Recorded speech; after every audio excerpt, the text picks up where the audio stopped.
Hello, everybody, and welcome to an awesome mega episode of Redistricting Radar. We're back, and we're very excited to do this episode tonight. We'll be doing 3 states as usual: North Carolina, New York, and New Jersey. Both Eric and I specialize in our home states, so I in New Jersey and Eric over there in North Carolina. So this should be exciting because we have a little bit of, I guess you could say, extra knowledge compared to other states. So we're going to be starting with North Carolina, and with that, I'll throw it over to Eric to discuss North Carolina's redistricting process and all the rules and regulations entailed. So go ahead, Eric. Yeah, perfect. So thanks again for watching. We're going to get started with North Carolina. One thing to really think about with North Carolina is that we're a state with divided government. So in North Carolina, we have a Republican legislature, which verges on a supermajority, and we have a Democratic governor. Now, in most states, this would matter, right? Republicans not having a supermajority and there being a Democratic governor would mean the Democratic governor can veto congressional maps. This is not the case in North Carolina. We have among the weakest governors in the country. The governor didn't have a veto power until the 1990s, any veto power at all. The governor had no authority in that. He was granted that in the 90s, but the legislature reserved the right to redistrict to itself. And so the legislature solely has the authority to draw congressional and state legislative redistricting maps. What that means is that Republicans ultimately do control the entire process here. Republicans have said the process will be a little bit more transparent than the last time. Last time was a pure revenge map. After basically Republicans took over in 2010 after more or less 110 years of being removed from power in a violent coup. And again, I'm not making that up. That's what actually happened in the Wilmington insurrection, where Democrats, the final grasp of Republican power in the state for 100 years or so. So Republicans took over. They created a congressional gerrymander, and it was one of the worst in the country in terms of look and in terms of everything. But to kind of understand the background of this, I'm going to show you what we're talking about when we talk about North Carolina. So one of the things you'll notice with North Carolina, and can you see it all right? Yep. Yeah. All right. So perfect. So up until North Carolina had actually been one of the more competitive southern states for several decades, mainly going from the 1950s, even before that somewhat because of ancestral Republican strength in the western portion of the state.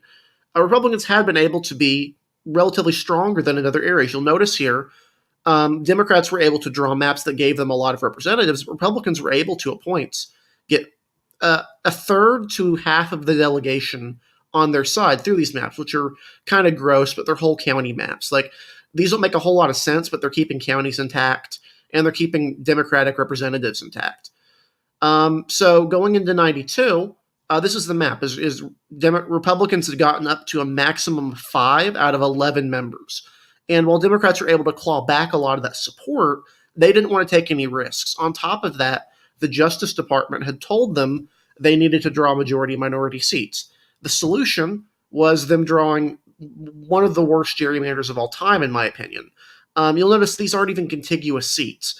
There's no contiguous point right here at which anything crosses its touch point contiguity. There's touch point contiguity in this district as well between districts 1 and 3. The initial result of this map was that Democrats elected 8-4. It immediately flipped to a 4-8 Republican map. Republicans had a majority, and then evened out to 6-6. It was eventually struck down because the Mecklenburg seat in particular was just patently illegal under the Voting Rights Act, and so it was adjusted into this map right here, which is still not great, but that's where it was at. Democrats had the legislature in the 2000s, and so they drew this map right here, which was again a very effective gerrymander. Republicans had a couple of years where they had a majority, but even in 2010, the 2010 wave, their map was able to withhold Republicans getting a majority again. And it was a very, very clever, forward-looking map. Republicans took over the legislature in 2010. They went from being in the super minority to being a super majority in the legislature. And the result was this map. Again, this is a gross map. It was designed to be a 10-3 map. Or sorry, a 10-4 map. No, it was 10-3. So you had the 12th district here, the 4th, and then you had the 1st district right here. And then you had these other ones that were kind of snaking out. And it was gross, and it almost backfired immediately. Democrats sued to replace it, and they actually won because of Voting Rights Act violations. Republicans were able to redraw. The problem for Democrats was the redraw actually let Republicans fix a map that was really, really bad for them. Like, they would have lost to multiple seats with the old map. And with the new map, they were able to keep their 10-3 majority. Well, again, the state Supreme Court, controlled by Democrats, strikes down that map as well. So we get stuck with this map, which is an 8-5 map. The state Supreme Court is still controlled by the Democrats. It still has a one-person majority. But the Chief Justice of the North Carolina Supreme Court is now Paul Newby. And the Chief Justice of North Carolina has pretty substantial authority in assigning cases, who can review cases, and in determining when cases are looked at. So in other words, Newby could theoretically, in all likelihood, push litigation back past 2022, which would give Republicans time to elect a Republican Supreme Court. In fact, it's very likely that the Republicans will take control of the Supreme Court in 2022, in which case any lawsuit is likely null and void. So the long and short of it is that Republicans are likely to pass a gerrymander in the congressional maps. The legislative ones will be more competitive, but the congressional map will almost certainly be a 10-4 map, as Republicans are gaining a congressional district in North Carolina. So practically speaking, what does this mean for North Carolina? Let me pull up my maps that I have here. I think DRA is being a little bit fidgety with me right now. There we go. So I have two maps. So I'll start with the Republican gerrymander. This is a 10-4 map. It's designed to protect all incumbent Republicans as well as give them the additional seat. And it's really, I think, pretty similar to what we'll see ultimately. So I'll go ahead through these districts real quick and explain why they're drawn this way. But first, I'll go ahead and explain the current incumbents in the North Carolina congressional map, since I forgot to do that earlier. Most of them are pretty boring people. The first is G.K. Butterfield. He looks white in the image. He's a very, very light-skinned person, but he's actually African-American. He's a leading member of the Congressional Black Caucus and represents a VRA seat. His seat went Democrat by about 7 to 10 points this time. So in all likelihood, he's going to be pushing for a more Democratic seat, one that would be less likely to flip in a wave. His district, the first, is this portion of the state right here. And the problem for Democrats is most of these counties are getting redder, and the Democratic voters are dying off. It's also only marginally a VRA seat at this point. So he's going to be likely to ask for a Democratic seat. Deborah Ross, the failed Senate candidate in 2016, is the representative from the Raleigh-based 2nd Congressional District. This is one that went for Biden somewhere around 20 points. She'll likely be safe in redistricting. The same with Greg Murphy, who is from Greenville, North Carolina, in Pitt County. He represents the coastal district, used to be represented by Walter Jones. He was elected to the special election after Walter Jones died and has been serving ever since. David Price is the dean of the North Carolina delegation. He's been serving for a long time. He lost re-election in 92 in the Republican wave year in 94, I should say, but was reelected immediately in 1996. So he's been serving since then. He's a pretty typical establishment Democrat. His seat's Chapel Hill, Durham, Chatham County, a couple other areas around the Research Triangle. Virginia Fox is the dean of the Republican delegation. She is a high-ranking Republican. Her seat basically stretches from Watauga County, which is where she lives. That's where I went to college, Appalachian State. Best mountain view in the country, one of the best campuses in the country. And it goes all the way up into the Piedmont, Virginia border, has parts of Winston-Salem. Kathy Manning is in the 6th District, which is Greensboro and Winston-Salem, most of Winston-Salem. And her seat's not competitive. In fact, most of these aren't competitive at all. David Rouser was elected in 2012, I believe, succeeded Mike McIntyre, the long-serving conservative Democrat, and his seat has a lot of the ancestrally Democratic southeastern portion of the state. Richard Hudson, it lives in Concord, and his seat stretches from Concord to Fayetteville. It's not really a fairly drawn seat, and it's the most competitive seat in the state if you look at vote-wide totals, but it still went for Republicans by around 8 points. Dan Bishop is in the 9th District, which stretches from Mecklenburg County all the way over to Robeson County, which is a notable county for a lot of reasons mentioned later. Patrick McHenry is one of the most senior Republicans. He a very, very powerful Republican, and he lives in Lincoln County right now. He used to live in Gaston County, and he's going to get a favorable seat whichever way he does it. The ever controversial Madison Cawthorn is the freshman from the 11th Congressional District, had the worst race in the country between both candidates in 2020, but he seems relatively fine. Democrats have long complained about the district being gerrymandered, but even in its current shape, which is not gerrymandered, it's just not a competitive seat. This is a seat Trump won by a wide margin, and any Democrat needing to be competitive here would need to be someone they can't nominate. Alma Adams is really interesting because she's actually originally from Greensboro. Back when the seat stretched from Charlotte to Greensboro, she was elected. When the seat shifted back and they got rid of the Greensboro portion, she actually moved to Charlotte so she could continue to represent the district. And now the 12th is basically entirely in Mecklenburg County. Finally, Ted Budd, he is retiring to run for Senate, and so he is basically irrelevant to this video.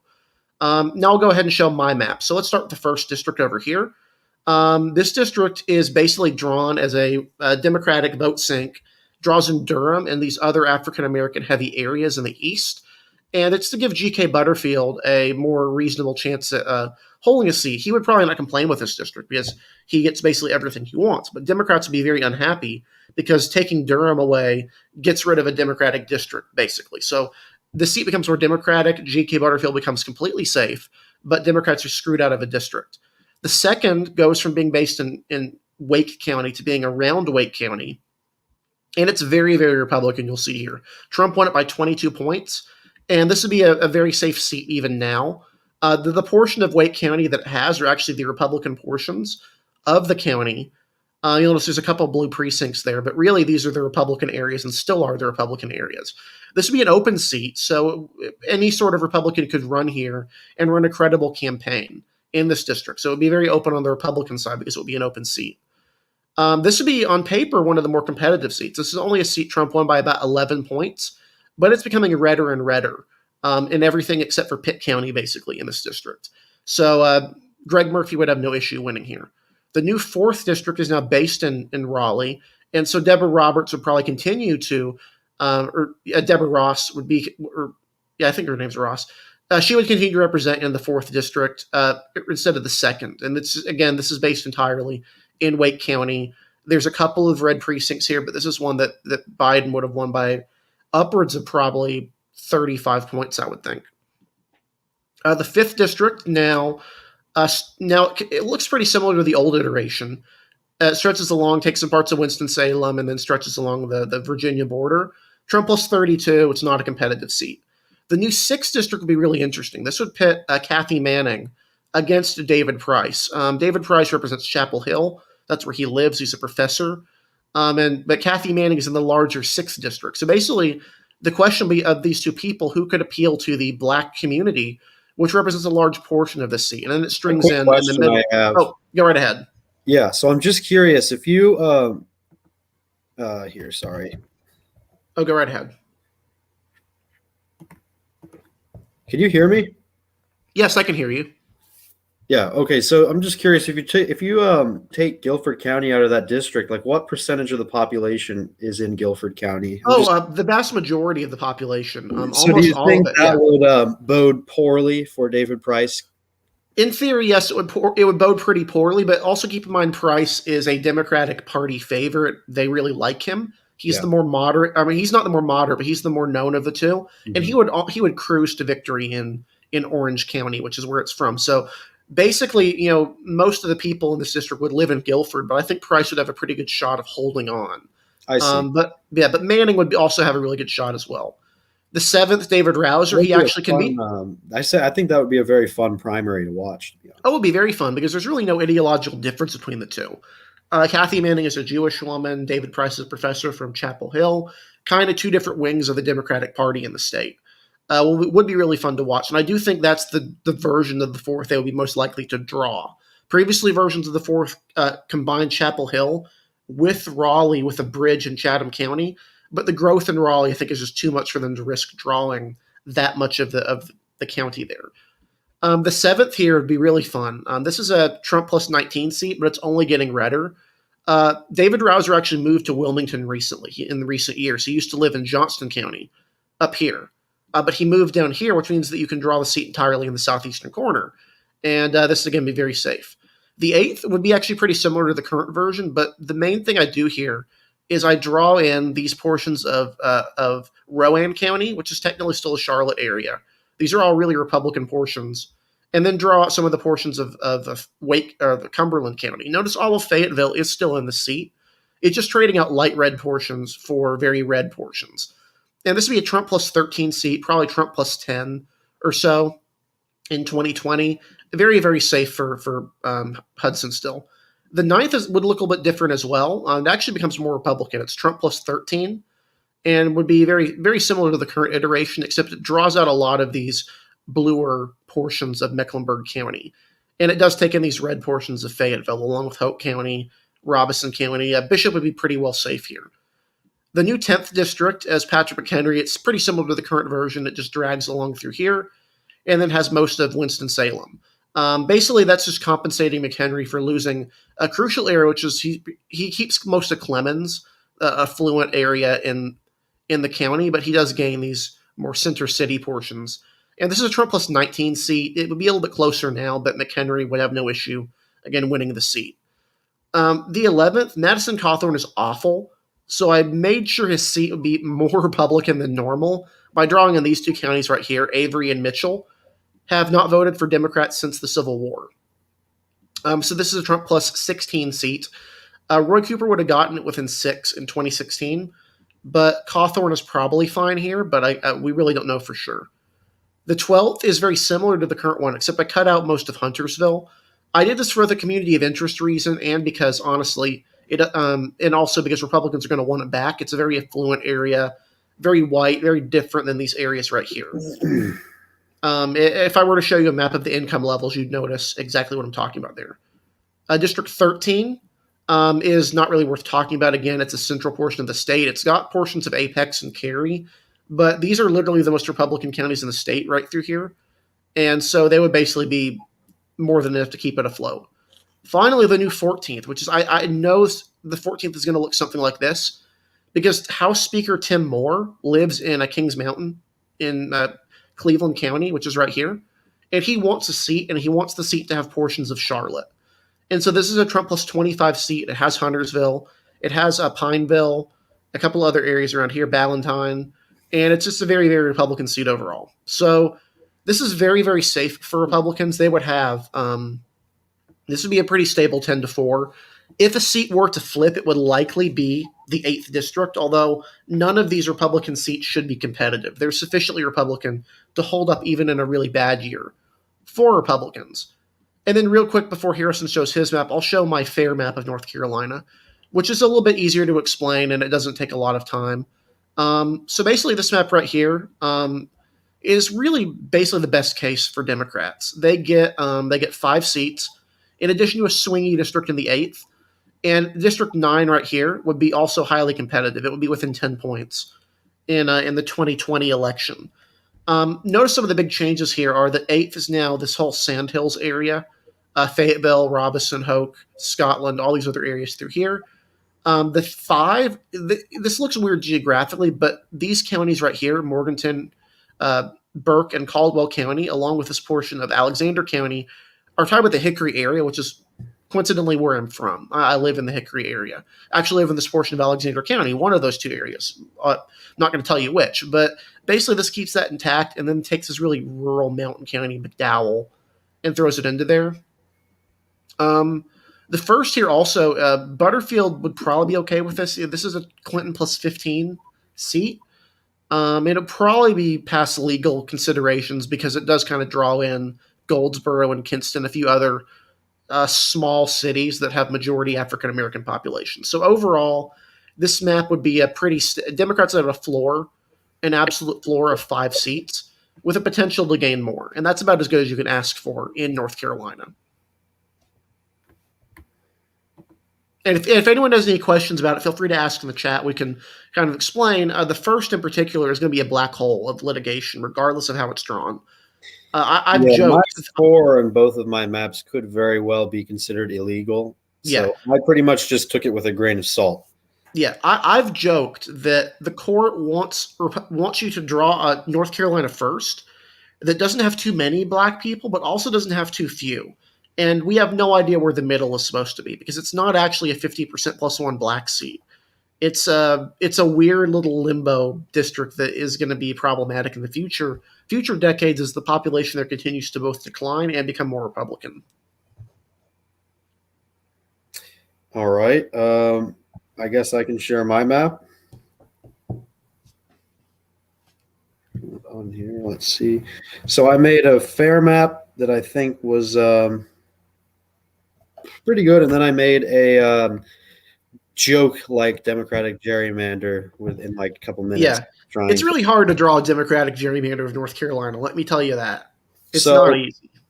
I'm pretty proud of this map. It is similar in intent and basic design to Eric's map overall, and it takes most incumbents into account. I find I did that, so I think it's fairly fair when you look at it. So the first district over here again, like Eric said, is going to be a black hole of litigation. Um, Again, here mine is more white than his, but again, I took it with a grain of salt. So this could very well be deemed illegal, but for the sake of this map, I'm just going to stick with it on both maps. This district could also become a little bit problematic for GK Butterfield. I mean, it does include Wilson County, which is his home, but it was also only like a Clinton plus 10 seat in 2016. It would So be a Biden plus 7 or so district, which yeah, is this district that's vulnerable.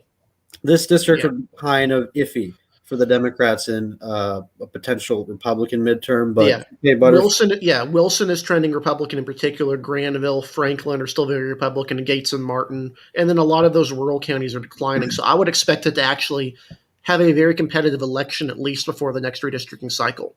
It could Yeah, even flip in a Republican wave, like a 2026, if there's another Biden midterm. yeah. It would be very vulnerable.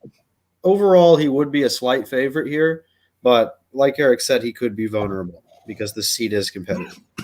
Now we move on to the second district here. I placed the second Oh district no! around Guilford County, and Oh, this I don't like this. is built for Kathy Manning. And it doesn't pit David Price, Kathy Manning against each other. So basically, this ensures that Manning, Price, and Ross all have their own seats. So Why'd you do that to Person and Caswell and Rockingham counties? They need good Republicans representing them. just to torture them. So yes, if you didn't know already, this is the area of Greensboro and Guilford. So Kathy Manning is from Greensboro. And if you want to look at the district like this, you can see, hold on a second. Let me bring up the map lines. I don't know. I'm trying to improve my. You got to turn off only current. Yeah. So if I were to take Guilford County out of this district, it loses almost 70% plus of its population. So Yeah. that's how this race would be going. Overall, the district it's not a vote sync Democratic seat like the Price and Ross seats. It could be competitive in a red wave. It was Clinton plus 5. And again, I mean, if it's around Biden plus 10 or so, that seat could be competitive in a red year. But generally speaking, this should be a seat that Kathy Manning would be able to hold. We'll go back to only current now. Go over to the third district, which I built all along the coast. It includes Greenville That's not bad. County, in Pitt County, where Greg Murphy lives. And like Eric said, Greg Murphy took over for Walter Jones Jr. And this is basically the Outer Banks district, fairly Republican here, not at risk at all. The fourth district is David Price's seat. So it's based around Chapel Hill, where Eric said he is a professor. And it's a vote sink, unlike the Manning seat, which is somewhat competitive. No other way to put it except that this is a heavily Democratic seat and that it would not flip. Next, we move on to District 5. I hate the current District 5, and while I wouldn't say this is necessarily traditional, It's not bad. It No, doesn't. there are benefits to this. I don't like the 5 that borders South Carolina. I hate that. I am actually, as someone who lives in this area, I can say this is a very reasonable design for the district. I would prefer Mitchell to also be here. But basically, what you've done is you've taken everything from Iredell, which is part of it's Charlotte, but part of it's not, and you dragged it with the Piedmont, which is fine. This is where I live. You actually have the Hickory area entirely intact. Well, when I drew this district, I tried my best to make it, a nice Yeah. compact. Try to keep communities that were similar Yeah, together. But this and would you've be actually kept most of what's called the High Country intact, which is basically Yancey, Mitchell, Avery, Watauga, Ashe, Wilkes, and Allegheny. I think this is a very reasonable draw for the 5th district. It makes much more sense than the current one, which takes a ridiculous like east the to west current split. district. Yeah, like this is the current absolutely one. fine. Most of this is Charlotte media market as well, so this is a very reasonable district. And again, it is a safe seat for Virginia Fox, so no risk there at all. It's one of the more Republican seats in the state. Yeah, I put 6 right next to it. This is the Ted Budd seat. Again, does not mess with him. He is retiring, so this would be an open seat. And given the fact that it is, again, fairly Republican. What I would have done is I would have put I would have taken out the Forsyth portion, put that in, basically put Forsyth into Kathy Manning's seat, and then drawn in the Republican in moderate portions of Forsyth. That way, those conservative counties to the north, this kind of Piedmont shape around it, gets protected. But I don't think this is a historically bad draw of the 6th. Davidson and Yadkin, Davie County, Stokes, Surrey, those are all pretty tied with Winston-Salem. It's not a bad seat. Yeah, and again, this would be a safe seat for the Republicans. So there could be a pretty competitive open primary because it would be an open seat because Budd is sacrificing himself to the Senate gods in a losing campaign. Yeah. District 7 is drawn over here. I decided to base 7 to make it nice and compact and keep it along the coast down here because David Rouser did move from Johnston County, so I didn't see a reason to include Johnston in the district. So now it's based around New Hanover County.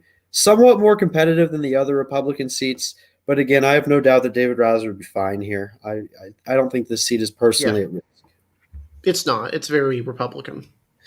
Yep. Okay. And then here is a seat that opens up for Democrats. Personally, I hate the Bacon Mander with districts 8 and 9. I prefer the more traditional 9 and 8 next to each other. And this does allow you to have a competitive 8th district because you're keeping Fayetteville in the 8th district. And even though, a county like Robinson, Scotland, all counties like that have pretty much seen rapid trends away from the Democrats in recent years, keeping Fayetteville in there makes this a very competitive seat. But this would not necessarily be a Democratic seat. This is really the toss-up seat on the map. It could go either way. A conservative Democrat like Charles Graham would probably have very little difficulty holding the seat. If it's someone more liberal, you would actually see it be very likely that a Republican would win it. Even in a Democratic year. We actually saw something like this in Cumberland County, where a seat that nearly voted for Biden also voted for the Republican against a very progressive candidate who unseated a conservative Democrat in a primary. So that's kind of the divide here, is the Democrats in the seat would be very conservative and would be more likely to vote for a Republican than the Republicans would be to vote for a Democrat. It would be very much a fair fight seat. Yeah, and again, I like compact, competitive maps, fair maps better because seats like the 8th, I like districts where you have a close fight on both sides. I mean, in 2016, this was a Clinton seat by literally like 0.8%, less than 1%. Yeah. So this very fair. This would be a knife fight seat with the right Democratic candidate. Yeah, again, a Charles Graham who holds a Trump plus a seat Trump won by a large margin in Robinson County. Would be able to win something like this. Yeah. Someone like McCready, probably not as much. The 9th district is a Republican vote sink for Dan Bishop, who I lives in southern Mecklenburg. And, basically I just kept Anson, Union, and southern Mecklenburg together, trying to keep those Republican parts together. And I think this is Cabarrus County, if I remember correctly. Cabarrus. Yeah. And really, this draw of the 8th and 9th district, I like it because it gets rid of the Bacon Mander, number one. Number two, it makes the 8th a competitive knife fight seat. It could go either way, and I think every state deserves a couple seats like that would be tossed up. The 9th secures Dan Bishop, and again, Dan Bishop's very popular in his district. He's someone that could definitely make a career out of this, so I wanted to give him a safe seat. Yeah. Someone like Richard Hudson, this map does not bode well for him because Richard Hudson really only exists because of the Bacon Mander. Yeah, he lives in Cabarrus. Yeah, So he would be running in the 10th district is what it looks like. yeah, he would But be. I actually like how you included Rowan County, which is Well, I thought it Charlotte fit pretty Metro. well because it was Yeah, part of the Charlotte area meat market. yeah. This is a very reasonable seat. And one thing I'll mention for Cabarrus County is those portions that he included, it is split. The county is split, but those portions that are included are the rural Republican portions. There's not many people living there, and it's outside of Concord, which is the 10th largest city in the state. It's a big city in its own right, and the more Democratic trending inner suburbs. I think it's a very reasonable draw to split Cabarrus County that way. Certainly more than splitting Union or some of these other ones. I think your Charlotte media market draw here is very fair. Yeah, again, the whole goal of this map was, I mean, I know you have qualms about the Bud seat and the Manning seat, but overall my goal here was to be pretty fair with it. So my 10th district is the Patrick McHenry seat. Now, yeah, that's good. I basically kept it the same. It's a Lincoln-based seat. Includes those parts of northern Mecklenburg because, again, there's no real reason to have those in the 12th seat. It's just diluting the Democratic representation because those areas are more Republican. And they mix very well, in my opinion, with western Cabarrus County. And what I would explain here is the reason why is can you zoom in on the county border, Lincoln, go up just a little bit, Lincoln, so Iredell. You'll notice right here there's a big lake right there. Lake Norman. Lake Norman. It's a big lake.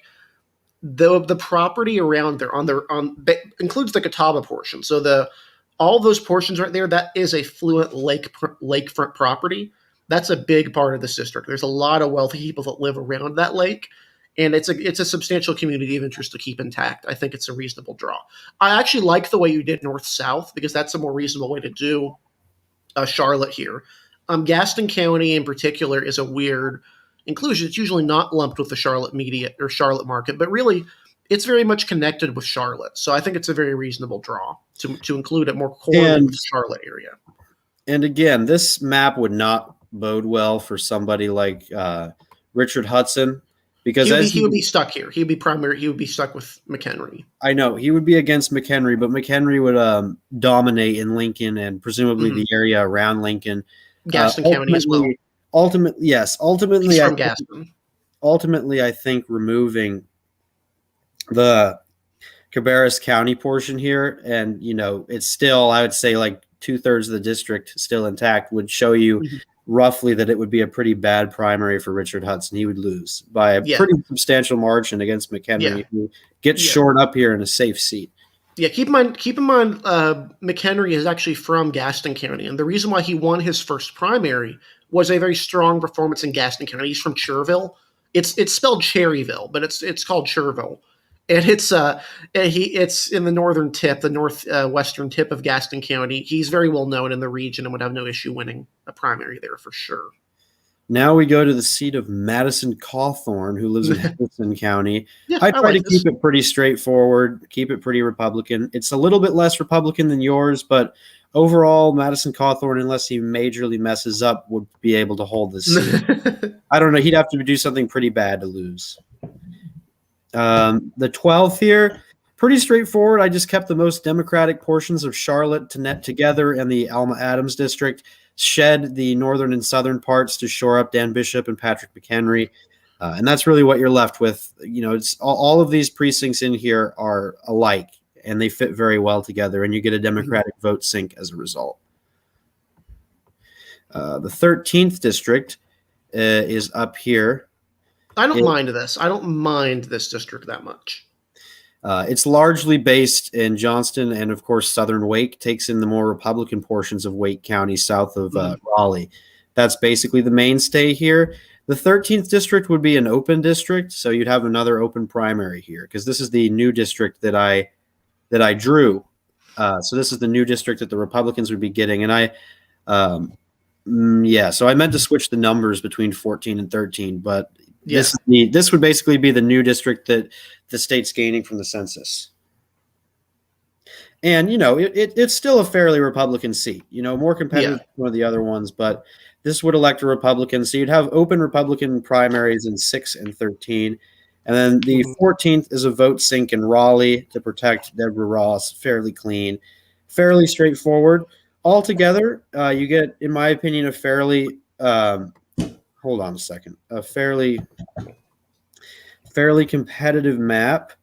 I think it's pretty fair. You end up with, I think, 5 Democratic seats, or yeah, Mhm. 1, 2, 3, 4, 5, 6 Democratic seats. Um, and if you look at the That's statistics, reasonable for a state like North Carolina, which does have a pretty reliable red tint. and again, this is in the best of years. So the 8th district could very well, if the Democrats nominate the wrong candidate, elect a Republican. So really, I should say in this map, you have 5 pretty reliably Democratic seats. Now, if the environment's bad enough, the Hmm. Manning seat could theoretically flip, the Butterfield seat could theoretically flip, but really, in most years, the Republicans over the next decade, if this hypothetical map were in place, would really only have a good shot at winning the 8th district ultimately. And overall, I think it's a pretty fair competitive map. You'd have competitive races in districts 1, 8, and I believe this is 2 as well. Hmm. Yeah, Now, it's a pretty reasonable map, I think. yeah, this is a good map. This is whenever I draw congressional redistricting maps, I always try to be fair and compact. I'm not a fan of gerrymanders, and honestly, I'm bad at drawing gerrymanders, which is why the next one is kind of a joke, uh, mainly meant to kill Eric. It's blinding him. So I think it would be ironic if the first district actually flipped to the Republicans on this map. Good God. It's so bad. I mean, it would flip because you got Chowan County, you got Currituck, or yeah, you got Chowan. What's the other one? That's at risk of flipping. So we'll do it like the other one real quick and get through it. So the first district is actually more Republican on this map. It's now the first district I put on my other map on the fair map was still Clinton plus 10. This is like Clinton plus 8.5, which makes it like Biden plus 5. So this would be a very competitive seat. GK Butterfield would probably not like this at all. But yes, he's a sacrifice willing to make because we get the Mo Davis seat. Yeah, the hardest choices require the strongest wills here. Yes, G.K. Butterfield is being sacrificed for Mo Davis by the North Carolina Democrats in this scenario. All right, District 2 over here. I don't know exactly where in Raleigh Deborah Ross lives, but she would either be in. Let me turn on label. She'd either be in District somewhere. No one cares. She'll move. She'd either run in District 2 or the other Democratic district here.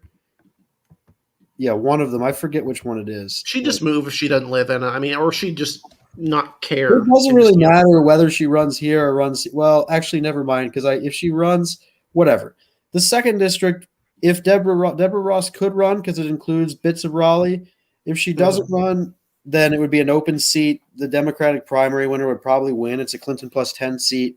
This would be fairly safe for the Democrats. And compared to the rest of this map, this seat isn't that bad. I mean, it's fairly compact compared to the other crap seats I've drawn here. Like this hideous seat.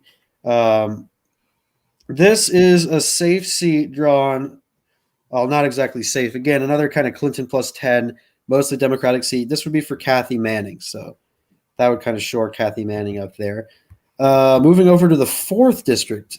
This is the hideous district in between the Mo Davis district, which is an abomination of North Carolina 1992 standards. I don't know who would represent this, to be honest, but no, she doesn't. Yeah, she lives in Banner Elk. So she wouldn't even. This would be. There's no incumbent here. Yeah, this would be an open seat. It would be an open seat again. Yeah, the 5 is a massive, curly, ugly district that would be represented by Virginia Fox. Again, as long as she could somehow win the primary, she'd be fine. I actually am not sure if I drew any other. I mean, Ted Budd wouldn't be an issue because he's retiring, and any other incumbent could just run in the open 4th district, to be honest. The 6th district here this would be the district. Yeah, so Kathy Manning would be in the 3rd. Deborah Ross would be over here in the 2nd. And this 6th district, which includes a lot of new territory, but still includes Chapel Hill and Durham, this would be the David Price seat. And, there wouldn't be that much of an issue here. It is still contiguous by like a house block. But yes, this 6th district, out of the 236 Research Triangle greater area, this seat is the safest of them all. It was Clinton plus 17 instead of Clinton plus 10. And again, these seats are only getting bluer over the next decade, so all 3 of these incumbents would be pretty much fine. This is the 7th district here. This would be the Dan Bishop seat, and he'd be fine, to be honest, to put it simply. Although he would be in a primary against Richard Hudson. So the question is, Richard Hudson represents all 4 of these counties in his Bacon-Mandarin 8th district. Yep. Meanwhile, Bishop represents Union County and Southern Mecklenburg. So the question is, who would win in a primary? Although theoretically, I mean, if someone like Hudson were really, really ambitious, he could just jump ship and move to the 4th district, which is literally right above him, right here. Now, I don't know. He doesn't really live in. I mean, he lives in his district, but he doesn't really. Really more lives in D.C. He would be definitely someone who would move if he felt like he needed to do that to win. Oh, he would move. I'm very confident that to avoid a Dan Bishop primary, he would just move to the 4th. Because why wouldn't you, to be honest? I mean, it's new territory, but it's also an open Republican seat. And we've seen Republican lawmakers jump seats in the past. I mean, think of Pete Sessions in Texas. His old district before it was based around Dallas and the suburbs was pretty much all rural. I mean, he represents that same iteration of the district now in Congress since he's gone back to Congress. So it's not something that's unheard of. Although he could lose a primary if someone, I don't know if there's someone in the state Senate or House with more local support that could jump in. The 8th district here, kind of like my other 8th district, I think this is, I like this district as well. Overall, I think it's a little bit more Democratic than my other one, but again, about the same, a couple points more Democratic. And again, this is another seat where a conservative Democrat could do well. Really, the only seats on this map, if there were any seats that would dummy-mander, are 8 and 1. But even if those dummy-mandered, you'd still be left with 3 Democratic seats in the Research Triangle, 1 in the 12th, and the Mo Davis seat. So you're still stuck at 5 seats anyway, even without the 8 in the 1st, both of which would still more likely than not at least be favored to go to the Democrats. And I forgot, I drew a 9th district here as well, so there is an extra Democratic seat. Runs through Goldsboro to Raleigh, Wake Forest, up. And again, once again, I torture these rural Republican counties. So Deborah Ross could run in 2 or 9. I forgot I drew 9. So effectively, even if 8 or 1 dummy-mander, the Democrats still have 4 seats here, 1 seat here, and 1 there. So that's automatically 5. Now we go to – so this would probably be in – whichever one Ross decides to run in, the other one would be an open seat with a competitive primary. Although I guess if G.K. Butterfield were ambitious enough, he could just jump to the 9th district only because it's safer for the Democrats, even though it's a not VRA seat. I mean, if he really felt threatened enough, like by an imminent red wave, and this was an open seat, he might as well do that. I don't know how scared he is. Yeah. All right. And this hideous monstrosity would pit Madison Cawthorn against Patrick McHenry. Oh, no, Patrick McHenry. Where's McHenry now? He lives in Denver, which is closer to the Charlotte area. I'm trying. It's not there. Oh, no, he's not in the district. Yeah, you're not going to find a Denver on there, I don't think, because it's a place. It's not really a town. Oh, no, they have it. Yeah. Oh, okay. I guess they do have it there. So never mind. This is the Cawthorn district. Patrick McHenry is not drawn into this district. So, Cawthorn would be fine. He would probably, given the fact that he would be living right next to the Mo Davis seat, probably get in many fights with Mo Davis, potentially ending a shotgun battle. This is they would just be calling each other simps all the time, and this is my favorite seat. The hideous, disgusting 1992 harkens back to 1992 here, and this seat would be safe Democratic. Mo Davis would run, or some other Democrat would run, but again, this would be like a Democratic plus 19 seat. It's based over here around Asheville, which is the most Democratic part of Western North Carolina, Buncombe County. Then it pretty much just hideously drags its way up through rural Republican areas to Winston-Salem, which is one of the bulwarks of Democratic vote, and also a bit into northern Charlotte and Gastonia, where you have some Democratic precincts in there. But again, it really winds its way along narrowly. But it is contiguous. It keeps going till here where it actually runs along the river. It's just basically disgusting. It's awful. It's terrible. Yeah.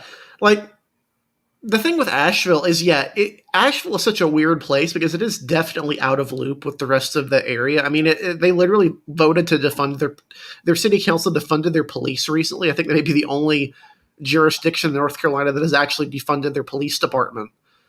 Like they're very, very, very liberal, and they're surrounded by a bunch of conservative Republicans in basically every direction. It's a very, very unusual area to put pretty lightly. much the same here. The 13th district is hideous, but again, it would be fine. And then the 14th, I need to fiddle with it a bit to get the deviation down, but basically the same. So ultimately, to conclude and move on to New Jersey, this map fairly hideous, to be honest. Fairly hideous, yeah. I mean, this would leave the Democrats with, I believe, in an ideal situation.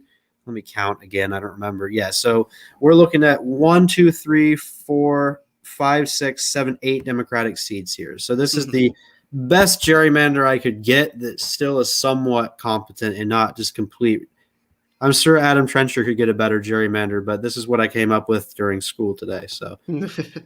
Yeah, it's a very effective Democratic map, and that's hard to do in North Carolina because the Democratic bases of support are really concentrated in cities, and you can't really. I mean, you can do it, but you really have to kind of string them out to get any sort of use out of sort of thing. First, I'm going to do New Jersey. I'm just going to introduce everything and then do my map. Should be pretty quick. Then you can show yours. Yeah. I have to see if I have a New York map. Hold on here. Yeah. So New Jersey's interesting. New Jersey uses a commission to determine its legislative lines for the state legislature. And keep in mind the lines for the state Senate and state assembly are the same. And it also uses this commission to draw congressional lines for all 12 seats. So there are a couple things I should explain here. The commission is made up of 13 members, and it's designed to really be balanced between the Republicans and the Democrats with one independent member. So how this works is the majority and minority leaders of each chamber of the legislature select 2 commissioners each. So if you do 2 times 4, that's 8. So the legislative leadership for both parties effectively chooses 8 out of 13 members of the commission. Mm-hmm. After that, the chair of the state parties, so the state Democratic Party and the state Republican Party, get to select 2 members each. So that's another 4 members. So you're at 12. So at that point, you're pretty evenly balanced between the Republicans and the Democrats. Now, the critical commissioner is the last commissioner, the 13th commissioner. So the first 12 commissioners are responsible for appointing that last commissioner. But there are a couple rules for the person they appoint. The person could not have held any form of public office within the last decade, I think, in the state. It might be less than that. Ultimately, if the commissioners can't agree, which happens a lot since it's essentially a partisan divide on the 13th appointment, they submit 2 names to the state Supreme Court, and the state Supreme Court chooses the person. Now, unfortunately for the Republicans, the state Supreme Court is filled with Democratic appointees, so that would usually give the advantage by 1 vote to the Democrats. But then again, it's still a commission, and there are still a couple of requirements that they take into account. So first off, districts must be contiguous. That pretty much goes everywhere. The districts, they typically follow a rule that says, I think it's worded, districts must be as compact as possible or something like that. So they like compact districts. Municipalities generally should be kept intact. Now, that's not as big of an issue on DRA since you're not really doing block splitting. Most of the municipalities and the precincts kind of go together. Generally, there are 2 other unspoken rules in redistricting. The first is protecting the 10th district, which is our VRA seat for Don Payne Jr. It was surprisingly represented by Peter Rodino for 40 years, and he was a white Democrat. And for a good 25 years of his 40-year career, the seat was majority black, but he continued to hold on until he ended up retiring because he first faced a primary challenge from Don Payne Sr., and ultimately, he got pushed to retire because he realized it was really the end of his time. And he was the longest serving representative in our state's history until Chris Smith. And Chris Smith has now exceeded that 40-year mark since his last election, 41 years in office, which makes him the longest serving one. And granted, since he was elected at the age of 25, that's rare in the House, and he's been here for a long time. And as a result of that, I like Miles' comment. It's funny, but yeah, it kind of got my train of thought off. It was funny, but as a result of that, Chris Smith is now the dean of the delegation. But to move on to the map, if we look at New Jersey, the other unspoken rule is to protect incumbents. So, a big problem that people have when they do New Jersey maps is they don't really take into account every incumbent. So some of the long-term incumbents, people like Frank Pallone, people like Chris Smith, it's an unspoken rule that you have to draw the districts to accommodate them. Generally, not always. So without further ado, I'll put up my map here and then we can look at Eric's. So this was my recent map. I've done a few maps. Generally, I try to be compact and I try to protect incumbents. Oh, can I give one note here real quick before I get into these maps? Sure. Yeah, so these New Jersey maps are more tentative than our other maps because New Jersey was horrendously undercalculated. Their districts were horrendously underestimated. The state overall, it was actually very close to gaining a 13th congressional district, which nobody expected. So our districts are probably off in terms of population. Nobody expected that because if you think about it, we lost our last congressional district when we had the 13th, and they double bunked Steve Rothman and Bill Pascrell together, and ultimately Pascrell won the primary by a pretty lopsided margin. So seeing us almost gaining back another seat within a decade was quite shocking. Yeah, so in terms of population, the numbers are accurate to what the current estimates are, but keep in mind the current estimates were substantially off. Let's just put it that way compared to what they should have been. That's just the little disclaimer I wanted to mention because of that. I mean, it was such a substantial undercount. It was, I think, the biggest undercount in the country in terms of between what was expected and what we got.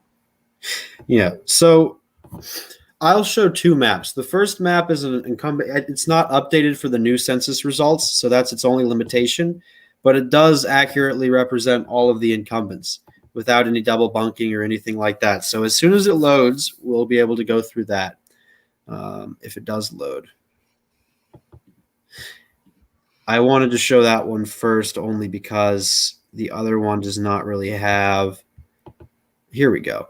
All right, so this is, again, a fairly compact map, and to a great extent, it protects all the incumbents that need to be protected. So, again, the data here is not fully up to date like the other map because it was made before the new DRA data came out. So I'll have to do some explaining for some of the other stuff. So the second district down here, again, we don't see very much change overall in the design. It still includes the southern portions of Burlington and Ocean County, still predominantly based around Atlantic County. You still have Cumberland, Salem, Gloucester, Southern Gloucester, and Cape May. The incumbent here is Jeff Van Drew, who famously, as you all know, was elected as a Democrat to replace Frank Lobiando, a Republican who retired that year, but changed his party following the first impeachment of President Trump. And he lives in Dennis Township, which is right here in Cape May. And again, very Republican, reliant on the tourism industry, one of those prominent shore counties in New Jersey that everybody knows. Now, 2012 to 2016, this district is still light blue because you have to remember that down the line, a lot of this district was traditionally Democratic. This is an Obama district twice over. And Jeff Van Drew himself won an otherwise fairly Republican Senate district multiple times by large margins as a conservative. In fact, if you move further out from, what's commonly associated with the district, shore towns in Ocean County and Cape May County, Atlantic City over here. In fact, if you go over here, you have a lot of, middle-class, white working-class towns on the border here with Philadelphia, a lot of ex-steel workers, and that extends up through Burlington as well. You have a lot of white working class, traditionally Democratic, middle-class communities, most of which at least have started to, warm to the Republicans a little bit, just so our viewers can see what I'm talking about, particularly in Salem County.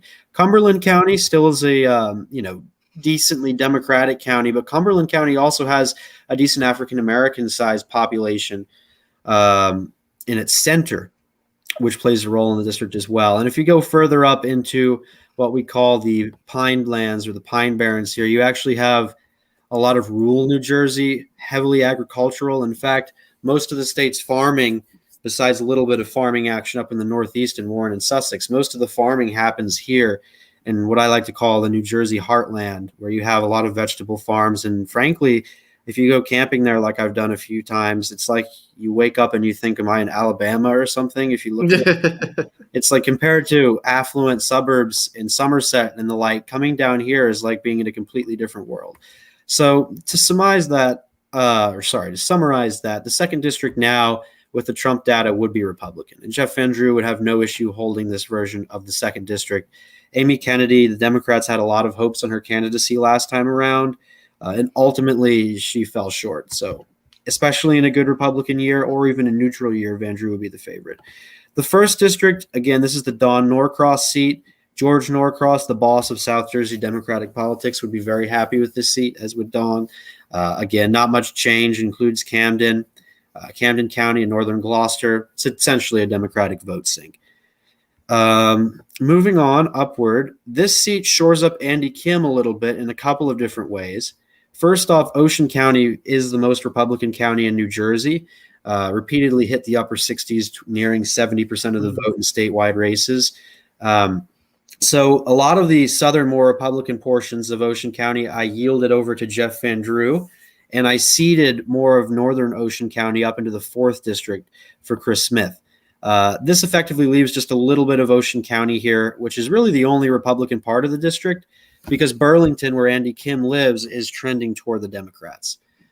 So this seat would have, again, since Biden did do better here than Hillary Clinton did, been a pretty easy seat for Andy Kim to hold, because Andy Kim was already outrunning Joe Biden in the current district, which is not as favorable for him as this district would be.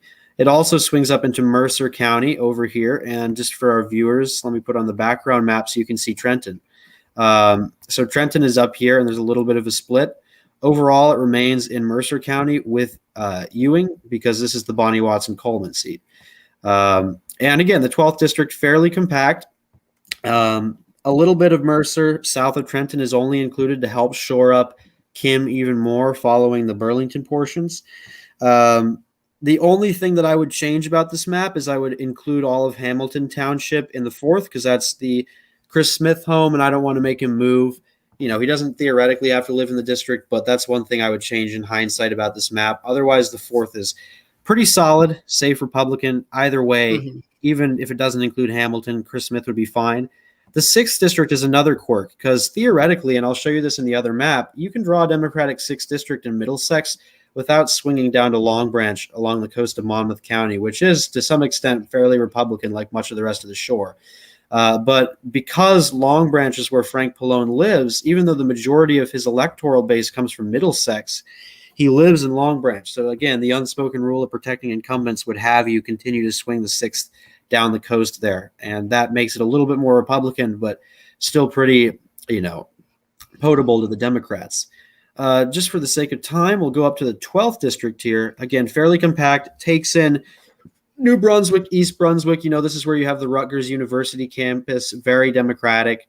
Most of Middlesex County is Democratic. Mercer County, again, Ewing, that's where the College of New Jersey is. You've also got Trenton, where the state government is very Democratic as well. Mercer County also includes Princeton. And you guys know Princeton for the world-renowned Ivy League university, but also quite a few Democratic voters. So you've got Democratic voters connected here. These are all very similar communities, because southern Somerset, even though, as we saw in the last election, pretty much all of Somerset, at least at the presidential level, is now becoming far gone for Republicans. But the southern portion, where you have communities like Franklin and Montgomery, Bound Brook has begun to shift toward the Democrats, and Somerville as well, compared to the other communities in the central to northern part of Somerset County, is much more of a metropolis. I wouldn't say a metropolis, but you've got more lively. It's more like a city, more like a New Brunswick than it is, say, a Watchung or a Warren or Bedminster, where the Trump golf course is. But again, a safe seat for Bonnie Watson Coleman. The 10th district, I like changing the design here. It is a majority black seat. It takes in Plainfield. The current seat doesn't include Plainfield. Since white flight in the 1950s, Plainfield has been overwhelmingly African American. And to me, it doesn't really make sense not to include it in the 10th district, because as a community of interest, it fits better in that seat than it does in the current seat. It also, we run through Rahway and Linden here, and you have a decent Hispanic population in this district, not as much as in Elizabeth, which is why it's in the 8th district, which is a pseudo VRA seat, but not necessarily a real VRA seat technically. So it swings along here, taking in Scotch Plains, Plainfield, through Rahway and Linden, up into Union County, into Union, and then finally swings up here into Essex County to take in the Oranges. We have South Orange, East Orange, and West Orange. Orange, East Orange, those are both in here. Seton Hall University is another big college that's split between this district and the 11th district. And it takes in downtown Newark, along with the communities around the Newark airport, where you have, again, a fairly high African-American population, and that's also where Donald Payne lives. Donald Payne Jr., his father represented the seat before he passed away about a decade ago. Moving over to the 8th district. The 8th district is the Albio Sorez seat. He was originally a Republican. Back in the 80s, he ran for the seat as a Republican, but he has since been a Democrat since 2006. And again, this seat is fairly Republican. Or, sorry, my bad. This seat has I meant to say this seat has a fairly strong Hispanic population. Not enough to be a VRA seat, but it's close. And it's a very diverse seat, ultimately. And it's a seat that includes traditional communities like Bayonne, Hoboken, West New York. All of these communities traditionally are fairly white working class, but have begun to see some diversification and change, kind of a reverse of Harlem across in New York City, where you've seen, kind of a difference in demographic. More gentrifying whites and Hispanics have been moving into Harlem, and the traditional African-American population has declined a bit there. It's kind of the similar story here in the 8th district. If we move up to the 9th district, this is the Bill Pascrell seat. Despite being 86 years old, one of the oldest member of the delegation, and one of the oldest members to actively serve continuously in a long time, Pascrell wants to keep serving. He's perfectly content, from what I hear, with passing away in office at this point.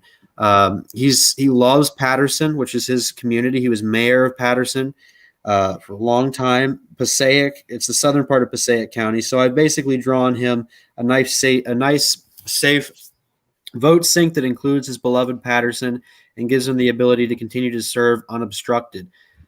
He faced a primary when that 13th seat was eliminated. They double bunked a guy named Steve Rothman, who represented Bergen County over here, where you have the Palisades, Cliffside Park, those beautiful Hudson River-based apartments overlooking the city up to Englewood, Teaneck, Teterboro Airport, and Hackensack. That old seat there was butted up with the current 9th district, which includes pretty much based around Paterson and Passaic County. Ultimately, it was a 60-40 victory for Pascrell, mostly because the Bergen portion, it wasn't that it didn't make up enough of the district. It made up a pretty sizable fact, but Rothman was only winning the Bergen portion like 60-40, something that wasn't very large. Meanwhile, the Passaic portion was like going 80-20 for Pascrell because they love their representative. And that effectively is why Pascrell won. Pascrell's also been a very, very vocal supporter of the January 6th Commission and widely condemned Republicans who have attempted to misconstrue the true nature of the January 6th riot on the Capitol.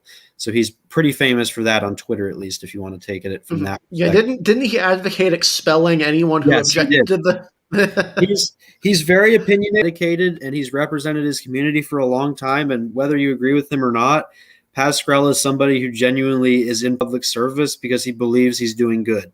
And especially in a state like New Jersey, where you have a lot of machine politics and essentially you're in it for your career, someone like Pascrell could have gotten out a long time ago. He still does it because he likes it. I wouldn't say I personally agree with him on everything, but I respect his tenacity, if you know what I mean. And his constituents like him. Sure. The 11th district here is the Cheryl seat. She lives in Montclair. Montclair is a very beautiful community right near Montclair State University. You have a lot of middle-class, diversified homes there. A lot of them actually use the Spanish terracotta style, which is very interesting as well to see in New Jersey. But again, fairly diverse.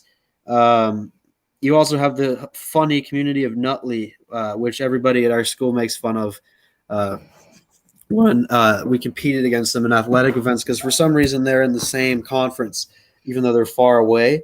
Also includes Livingston, the home of Chris Christie, I believe, and David Wildstein as well, my old intern boss.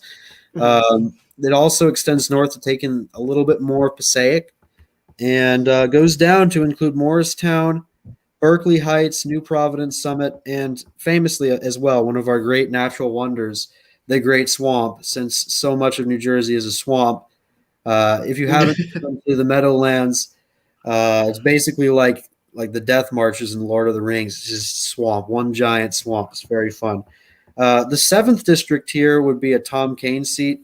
Draws out Tom Malinowski. If you haven't heard, Tom Malinowski at this point has committed about $2.5 million in tax fraud over the last year.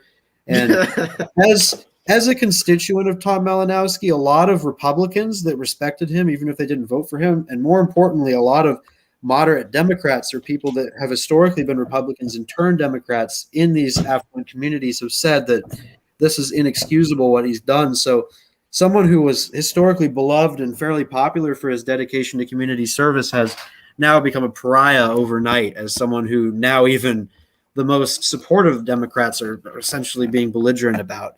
Tom Malinowski had a very close race last time. Couple of reasons. For one, Tom Kean is a very good candidate and clearly had more appeal than Trump.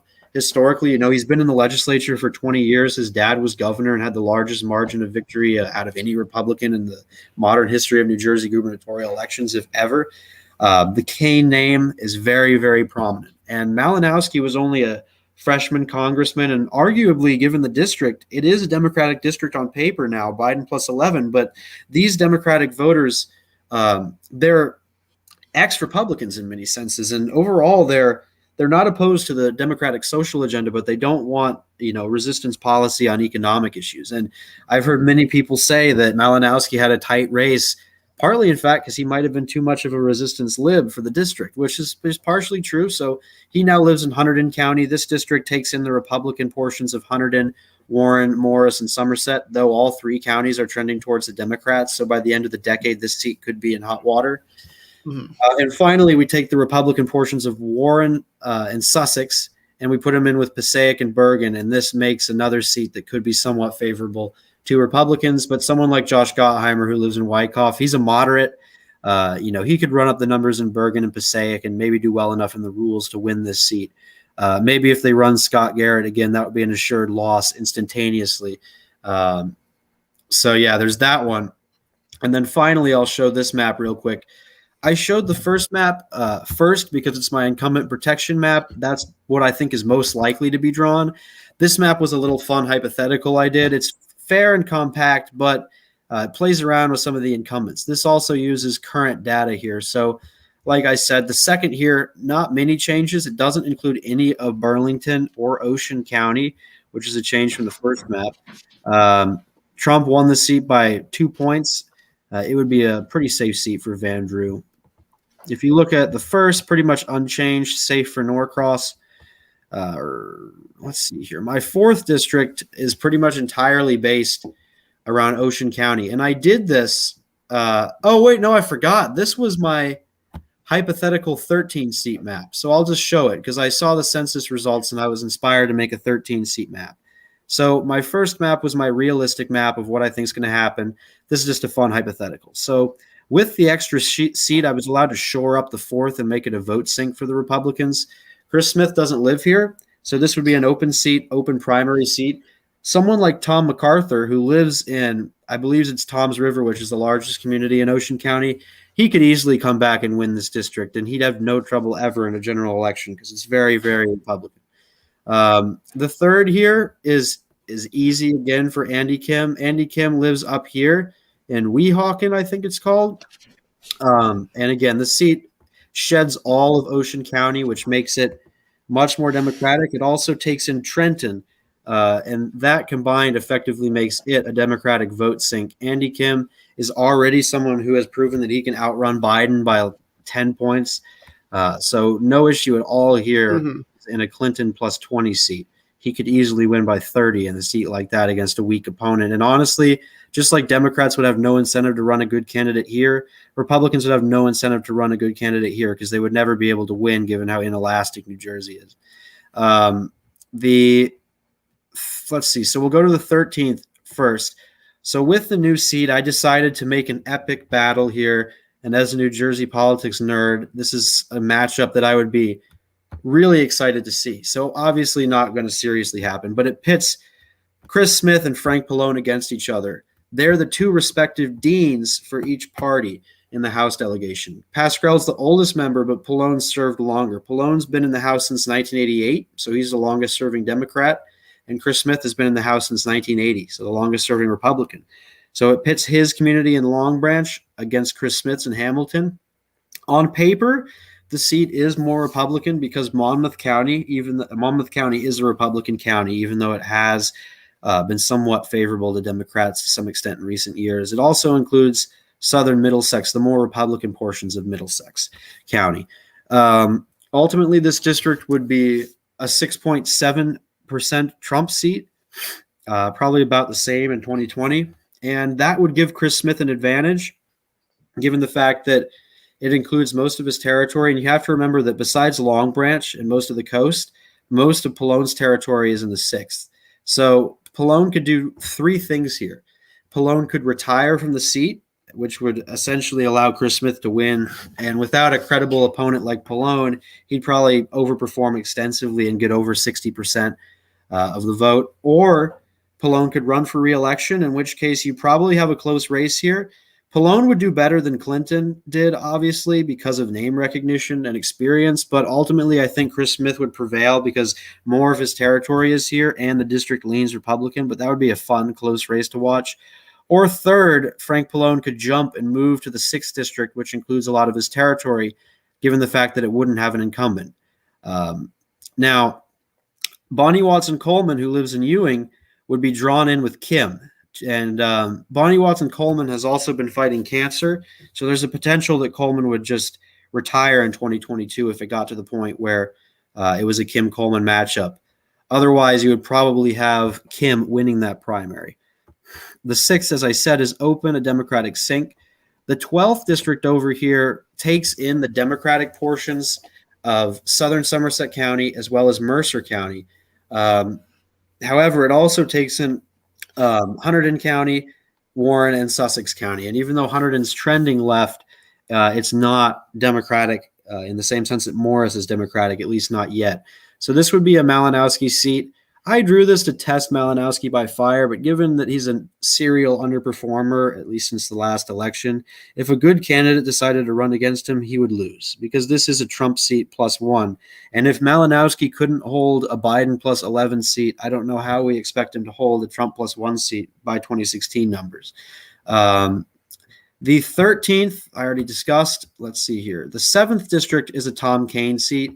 He technically lives in Union County, I think, but he could easily jump over to the tip of Somerset. He could run in this district. The 21st Senate district that he represents does include most of this territory here. And the 7th is also a more Republican seat than the 12th. So he could easily run here. It's a Trump +4 seat. He would overperform. He would win. It would be fine. 10th is the same old story as the other map. Big changes, just including Plainfield to connect those communities of interest. The 8th district here is a bit cleaner. Again, same thing. 9th district, same thing. Pretty much the 11th and the 9th are the same thing. The only difference here is my 5th does not include these more Republican counties here, and Josh Gottheimer would have an easier time because it's pretty much just Bergen County. So that's that map. Those are my two maps, and if you wanted to see a potential hypothetical seat, 13 district, that's where it would be. I did not want to add the 13th back up here in the north because that would just be a dumpster fire, frankly. And we already saw the result of that Rothman-Pascrell primary. And that part of the state is not the part of the state that's been gaining population. So yeah, which is interesting, the divide sort of between that North and South Jersey. So yeah, that's one way to do it. When I drew mine, I did not take into factor incumbency. I did not take into factor where people live because that's just not something I take into factor when I draw their maps. I didn't do that for North Carolina. My map just turned out to work and somehow get almost all the incumbents. So I'm going to show my map, which Harrison will probably not love for a lot of reasons, but I think I have some defensible, or he may like it. He may or may not like it. Depends on how much he values the incumbent protection I think element. it'll So be like what you said with North Carolina. There are always things to like and things to change. yeah, so what's the reason I had when I made this map? So the big thing I was going for here was keeping a lot of these townships intact. That was kind of something I figured. Counties, there's not a lot of them, and some of them are very big and some of them are very small. I made the decision that I wanted to protect the townships as well as the region. So let's go ahead and go district by district. I'm going to be real quick here. The first here takes in it's based around like Bergen. I think it's Bergen County. Um, Or yeah, it's got Camden, Gloucester. It's got Camden, Gloucester. it's Gloucester, but if you're like Joe Kennedy, you'll say Worcester, Gloucester. Yeah, again, I'm not from New Jersey, so I don't get these random place names. But that's kind of the draw here. It's a Democratic seat. I drew it that way for I thought that was a reasonable way to do things. Yeah, I like that. It's a lot like the current seat. Yeah, the second is again that South Jersey. It's the Trump moving seat. This is only a Trump plus 1.8 seat, and it actually would have voted heavily for governor for the current governor Phil Murphy by 7 points in 2017, but would have also voted for the Republican candidate for Senate Lonigan, I think, in 2018. The third is I'm not a huge fan of this mainly because I don't. It's kind of a weird location, Ocean County, Real quick, Burlington. to explain that second district performance for Murphy. It's not the same district, but if you zoom in on Ocean County, see if you can find Lakewood. It's up in the north. It's up in the north part. Oh yeah, Lakewood. That's Orthodox Jewish area. Orthodox Jewish area. Not the same thing, but just as a stark contrast, Lakewood voted easily for Phil Murphy, yet it was like ridiculously for Trump, like 70+% for Trump. Might have even been 80%. Yeah. Which is hilarious. So yeah, and again, keep in mind, look at the township lines here. I tried to keep the townships, not split them when possible. There were a couple that I did split, but that was just for population balance. When possible, I tried to avoid splitting townships. So this next district, the third, again, I'm not thrilled with the way this is done. There's not really a way to do this otherwise. This takes in Ocean and it takes in Burlington. It's a Trump plus. It doesn't look ugly, but I think you just deleted Andy Kim, basically. Yeah, the problem here is basically this portion right here. If taking this portion and putting it into the first means the second has to go inward, and then this has to go. Ocean County has to go down to Atlantic City, which just kind of seems a bit iffy to me. So that was the reason I did 3. 4 is again, it's another Republican seat. This is the Chris Smith seat. He would do fine here. Lakewood probably makes it a little bit more Republican than it looks, or makes it pretty Republican overall.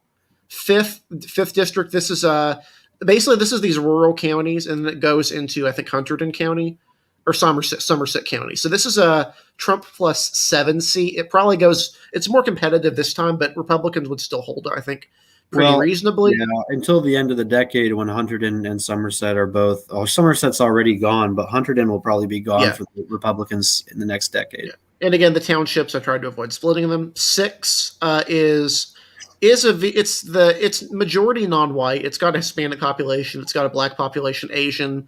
If they unite, they can vote for whoever they want. Again, I'm not knowledgeable about the incumbents in New Jersey, so I didn't draw with that in regard. 7 is this interior. I drew this really focused on township lines, and there's very few township splits here. This is basically the interior suburbs. I think this one probably votes outright for Biden. It's a Trump plus 8 seat. It actually votes for that would have gone to Biden. Looking at Morris County. No, granted, it voted for Kim Guad. It voted against Phil Murphy in 2017, but I think there's reasons for that. I think a lot of Murphy Biden voters. Is this where Tom Kaine lives? He would have probably no issue beating. Tom Kaine lives in Union. So this would be the Garrett seat, or not Garrett? Gothemer. Garrett would lose that seat. This would be Gothemer. Garrett is like nuclear waste. He wouldn't win. Yeah, this would be Gothemer. The 8th here, I think this is the Pascrell seat, right? Or no, this is Hudson. It's majority Hispanic populations growing heavily. 90s is like Bergen County, and again, no town splits. You'd be murdered by Bill Pascrell for cutting Patterson out of his seat. Yeah, his beloved Patterson. Unfortunately for him, but on the bright side, 0 township splits. Notice this: no townships are split. I'm not going to hold incumbents against you because you don't know where the incumbents live. Otherwise, with that out of the question, this is a clean map. Yeah, this is I love this 10 right here. This 10 is basically just Newark and surrounding areas. It's majority black outright. I don't think the current seat is majority black. It is. This 11th is kind of like a weird, stretchy, Ah, yeah. Looks a bit long like seat. Yeah, but it's like these interior like if 7 is the interior suburbs, 11 is the interior suburbs, um, and then 12 is this Trenton to Middlesex seat. It's also got a lot of the Asian voters. Like if you look at where the Asian voters are, a lot of them are in this district. But yeah, that's this would be a 7-5 map in 2012 or 2016. Probably 8-4. Either one of them is pretty proportional where New Jersey is, which is a 58-41 state. yeah. Given the massive cliff that the Republicans fell off of in 2018, 4 or 5 seats is very acceptable. Yeah, if you calculate 5 out of 12, it's 41.7%. I'm pretty sure that's almost exactly what Donald Trump received in the state of New Jersey. So overall, I'm pretty pleased with the map. I do like the township splitting. Some of the ones were weird, like 11, but that's a choice because 10 needed to be a VRA seat, and Bill Pascrell could run an 11 if he wanted to for some reason. He'd probably just call it a day and retire. Yeah, because he wouldn't be able to. He'd just run for mayor of Patterson again or something. Yeah, but yeah, that's yeah. So that's going to be interesting. New Jersey is one of the machine states, one of the last few machine states out there. And it's going to be interesting to see how things go. So we do have one state left to talk about. It's the big one, probably the one you've been waiting for. New York, one of the largest states in the country, finally broke their decades-long streak of losing at least 2 congressional districts every year. This year they only lost 1 congressional district. So congratulations to the state of New York. And they were 89 votes away from keeping. Yeah. You have to use your map because I have not had a chance to update my map from 25 seats to 26 seats. No. Yeah, perfect. Yeah, because none of us expected this to be close, even the New York guys. So I have 2 New York maps. First, I'll mention the process in New York. Theoretically, they have an independent commission now. In practice, the legislature is going to draw what they want. And the question is just whether or not how screwed Republicans are. Unless progressives who are really devoted to the cause of fair maps in independent commissions decide to make the commission. Basically, if the New York legislature declines the commission map twice, they can draw their own map. Both houses are Democratic now. The question is how this affects things. And Democrats have been traditionally fairly aggressive in the congressional maps. If you look at the current one, there's a lot of decisions that were made to favor upstate New York Democrats. But in reality, they didn't really do all that. So this one right here, so 22 takes in Cortland, Binghamton, Utica, these areas. 24 is Syracuse, and then spreads out to here. A lot of these decisions were made to favor Democrats. So this is the fair maps that I drew. And I think I got input from my New York guy. Curiosity, sorry to interrupt, but out of curiosity, do you have a gerrymander too, or just the? Yes, I have 2. Okay. Fair map I'm showing first because that's what's not going to happen. But I'll go through every district really, really quick. I wish we could have fair maps in every state. That's my biggest. If I could have a Christmas electoral wish, that would be it. Yeah, I'll go through every district super quickly. So Long Island, 1, 2, 3, 4. Very similar to the current map, except 4 is this south side seat. This would be that's the Bob Turner seat. Yeah. So no. So basically, the big divide in Long Island is north versus south. So it's north and south. That's what I divided. Some people do east to west, but my New York guy insists north to south is the way to go. 5 is a VRA seat right here. 5 is a VRA seat. It's majority black. 6 is Grace Meng's seat. It's now very, very Asian, plurality Asian. 7 is Manhattan. It ditches the Borough Park portion. 8 is majority black as well, as is 9. 9 is a black-oriented seat. 10 is an interesting seat. This seat would be very competitive now. This is a seat that has the Orthodox Jewish community in full, and a lot of these competitive areas along Coney Island and these other communities and neighborhoods along here. And I did look at the neighborhood lines when drawing this map. So even though this says D+4, in reality, this map is now probably something much closer to an even seat and might have even voted for Donald Trump. 11, Nicole Maliotakis gets a more competitive seat here. It goes a little bit more Democratic than it was before, but it should be fine, probably still running in this. Although, 12, unfortunately for her, she won't be fine in the real map. Yeah, it depends. 12 is these portions of Brooklyn that are hipster, and then the Queens hipster portions, and then the Upper East Side of Manhattan. So the wealthy, affluent people. All the Upper West Side is richer, as far as I know. 13 is it basically is drawn like this to make it more plurality Hispanic. It has Harlem, it has northern Manhattan, and also has these portions of the Bronx, including, I believe, Yankee Stadium is in the seat. Yep, that's there. Yeah, Yankee Stadium is in 13. 14 is, again, this is the AOC seat, continues that iteration into Queens. It goes into these Hispanic portions of Queens and then goes up into Pelham Bay Park. City Island, which apparently has really good lobsters from what I've heard.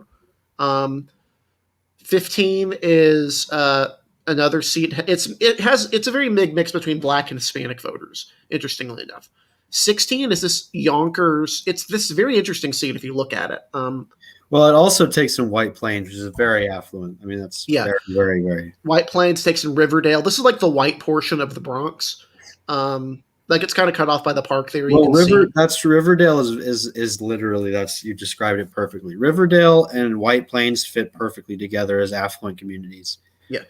17 is I put Rockland here. Rockland County is kind of weird to put into places. I put it right here in this seat, although you can make an argument it should go over the other side of the valley. But this is basically all the rest of the New York metro counties. And this would actually be a Republican-leaning seat if you look at it, or very close to it, in PVI. Very, very competitive seat. More competitive than the 18th, in fact. It's the Man-Hayworth comeback seat. Yeah, it would be very interesting. So the 18th is more Democratic. Sean Patrick Maloney would be fine here. 19 is this Republican-leaning district upstate. 20 is Albany and the adjacent areas, although Elise Stefanik would need to move out of Saratoga Springs and into somewhere upstate, or into the North Country. The North Country seat, 21, very, very Republican now. Don't let that fool you right there. Very red seat. 22 is now, basically this divide here is I split the southern tier and these areas around Rochester and Erie. So 22 is the Rochester and Erie suburbs. Or sorry, Rochester and Buffalo. I don't know why I call it Erie. Erie County. 23 is the southern tier area. Very, very Republican area. 24 is, I really like this 24. So it has Ithaca. It has Cortland, which is where I think SUNY Cortland is. Yep. And then it has Syracuse. So it's like a college. And then Auburn as well. So it's like a college-focused area. John Katko would be very disappointed with that seat, but that's just how it is. Well, 25, he would still be competitive even if he loses, because he is a great overperformer.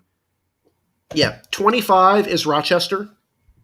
This could be competitive in a good year for Republicans, but Rochester County is, I think, led by an elected Republican commission. So that's one thing. And then 26 is basically the current Buffalo plus Niagara Falls, which is a community of interest.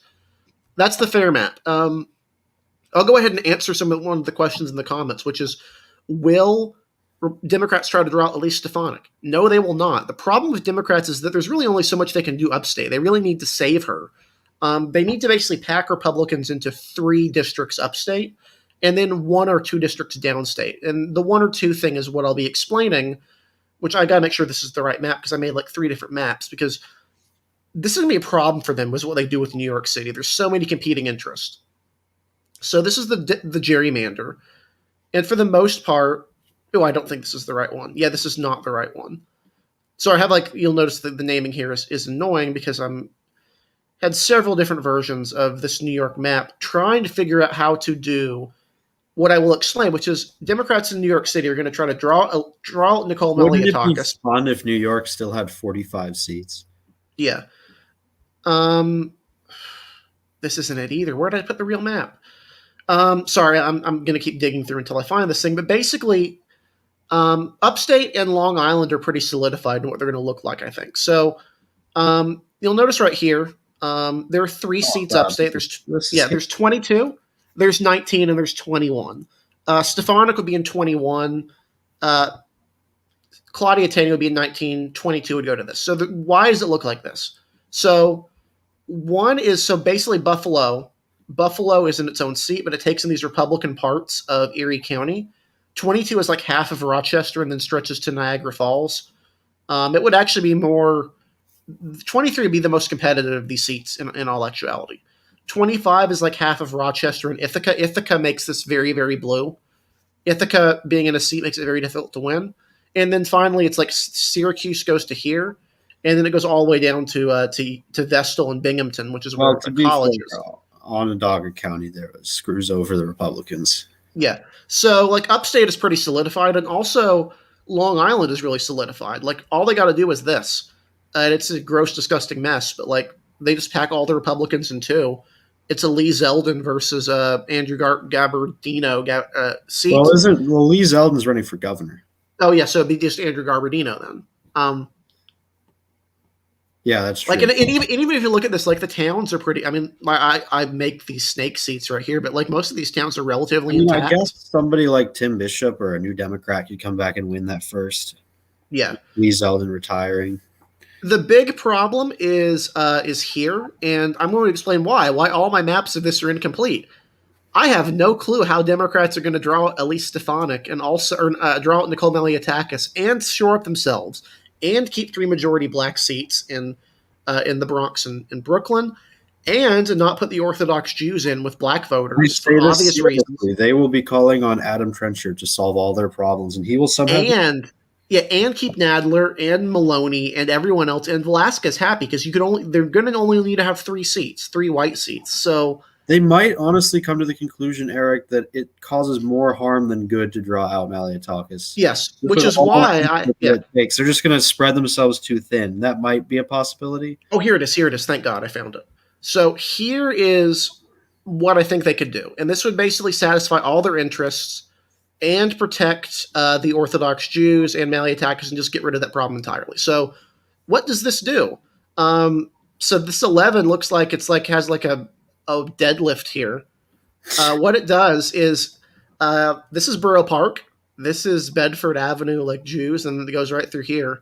And then they cross the bridge, and then boom, that's your district. And so now everyone's happy.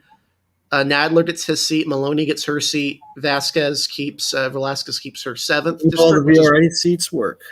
Yep, 9 and 8. There's no Orthodox Jews aside from the Crown Heights Jews, which you can't really remove from Crown Heights. Like that's what they can do. And also I also changed up around here. This is the more realistic split of New York because they're not going to want to draw an additional black seat up here because the Hispanic voters will be very angry if they do that. So 15 here. It's majority Hispanic. It takes in black areas there. 14 is also almost majority Hispanic. So the black voters are going to split between these two.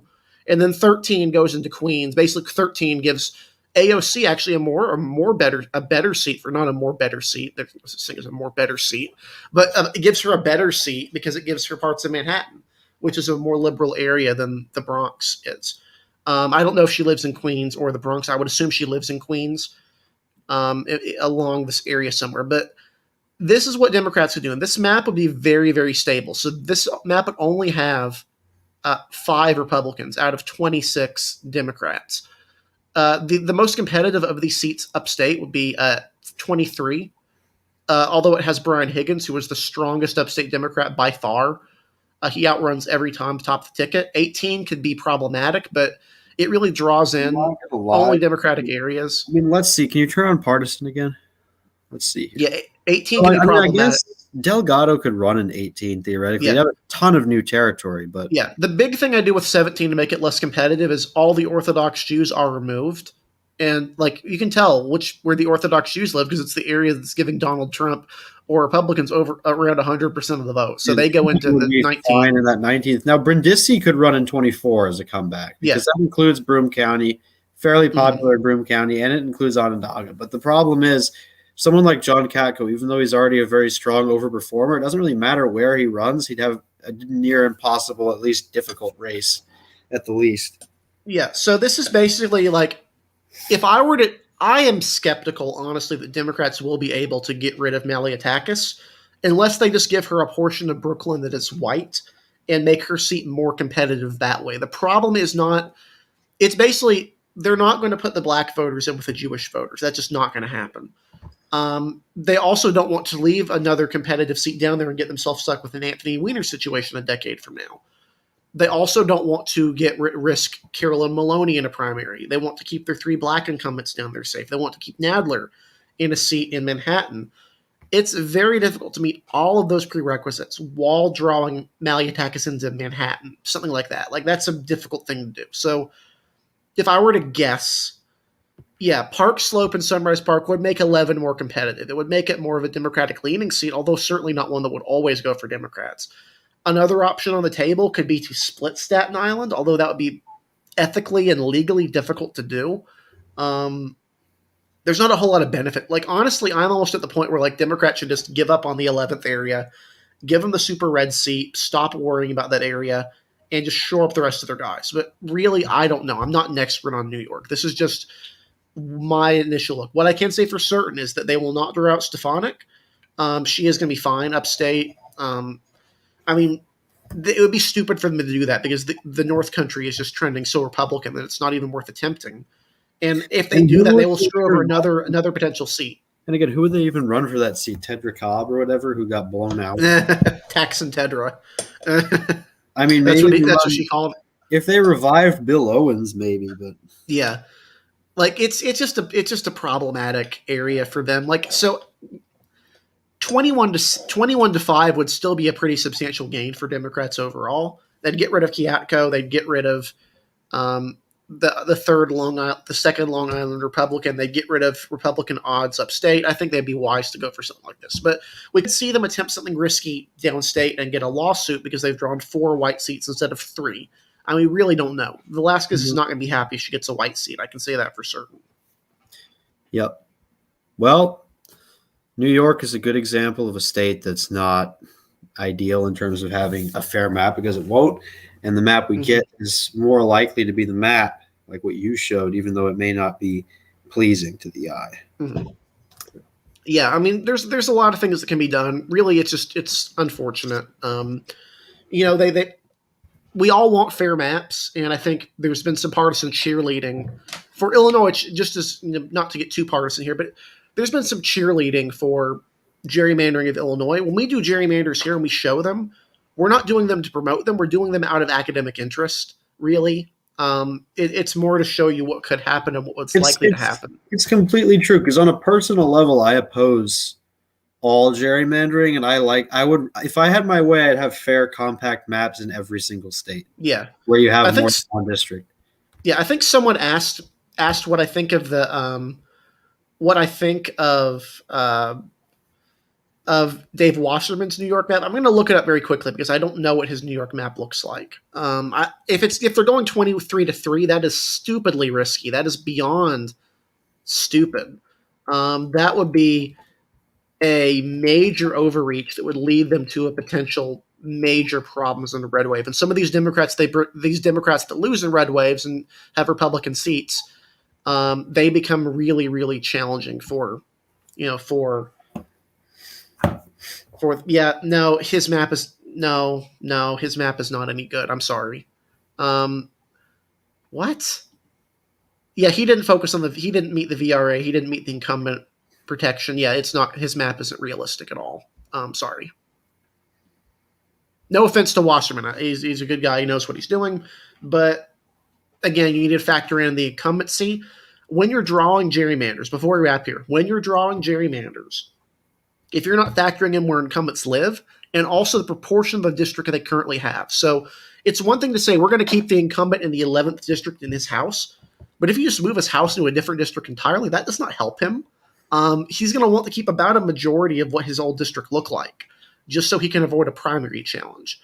So that's one thing to consider. But yeah, thank you guys for watching. If you like what we're doing, you can subscribe to the channel. We really appreciate your support. We also have a Patreon.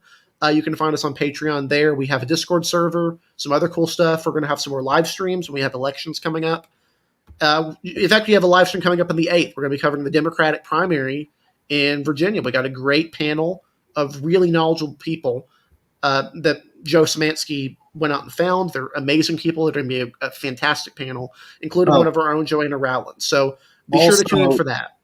Also, we're also doing 2 streams for New Jersey for our select audience that's going to watch that, but I recommend that you tune in as well. We're doing a stream tomorrow at noon with Ethan Chen along with myself. We both covered all the New Jersey races, and that'll be a rundown of what to watch on the Tuesday primary. Then Tuesday at 8 p.m., join us both again for coverage of the New Jersey primary results. We'll be giving to you on a second stream. We'll have 2 streams going at the same. Can we do that? Does it work? You can have two streams going at the same time. Yeah, They just be two different. They just be two different YouTube. Yes, we'll have the two going at the same time there. And Virginia closes an hour before New Jersey. So again, we'll probably have a decent idea of what's going on in Virginia before New Jersey closes. Yeah. So again, for those who, if you just to sum up everything up, subscribe to our channel. We're really growing fast. And the faster we grow, the more we can improve our content and put out stuff that would be better, and we'll just grow as an organization into doing bigger and better things. And our Patreon also helps us do that. So tune into those live streams in the next few days. Thank you guys again for tuning in. Stay safe as the pandemic closes down. We start going out into the world and enjoying things again for the first time in over a year. Don't just stay cooped up inside looking at us making maps. Go out and do some fun things. But yeah, thank you guys, and we'll see you on next week or whenever we do next edition of Redistricting Radar.